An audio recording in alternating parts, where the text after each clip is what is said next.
In endurance sports like cycling, men and women display remarkable similarities in their abilities.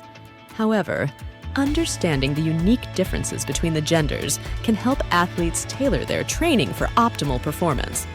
As avid cyclists, we know endurance sports demand not only determination, but also a deep understanding of our bodies.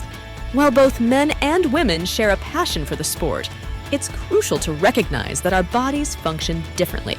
Today, we're going to delve into how understanding these distinctions can empower female athletes, and we'll discuss how training strategies should be tailored to accommodate our unique needs. Aya Sine is a triathlon coach and former pro triathlete. Over the years, she's had the opportunity to work closely with women athletes from various backgrounds and skill levels.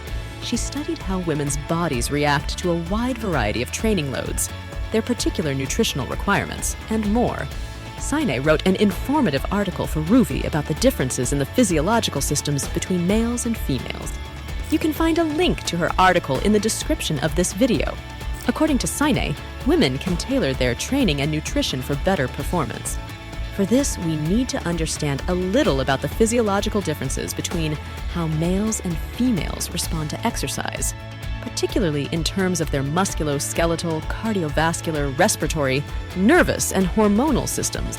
We know women have a higher percentage of slow-twitch muscle fibers, which is ideal for endurance sports like cycling.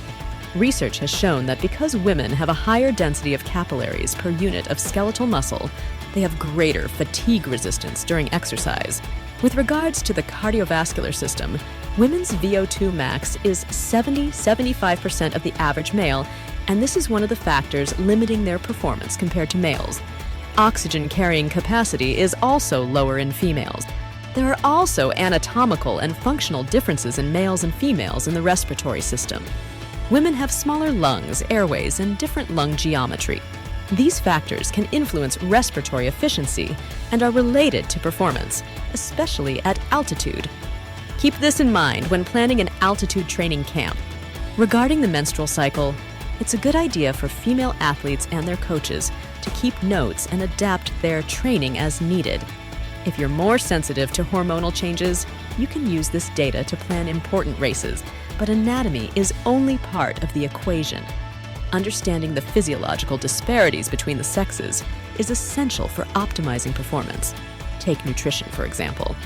In addition to regular vitamin supplementation, women have a particular need for higher iron and calcium intake. Iron is vital for oxygen transport in blood, and calcium is essential for bone health.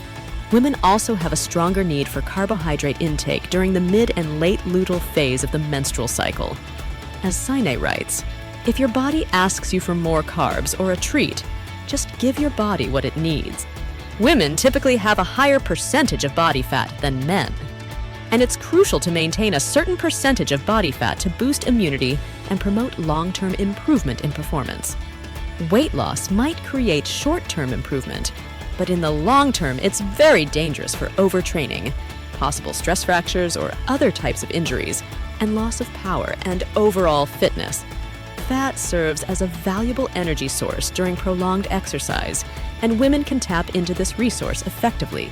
Sine even says she always prefers coaching athletes with more fat reserves, since skinnier athletes are more prone to burnout or possible injuries. In conclusion, women can and do excel in endurance sports, despite the physiological differences between the genders.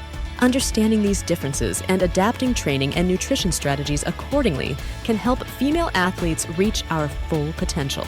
Emphasizing consistency and gradual progression in training regimens can prevent overtraining and reduce the risk of injury. Thanks for joining us today. For more on all things cycling, check out ROUVY.com, home of the world's leading realistic indoor cycling app, and sign up for your free trial today. The ROUVY app makes it easy to stay in shape and improve your cycling all year round, no matter the weather.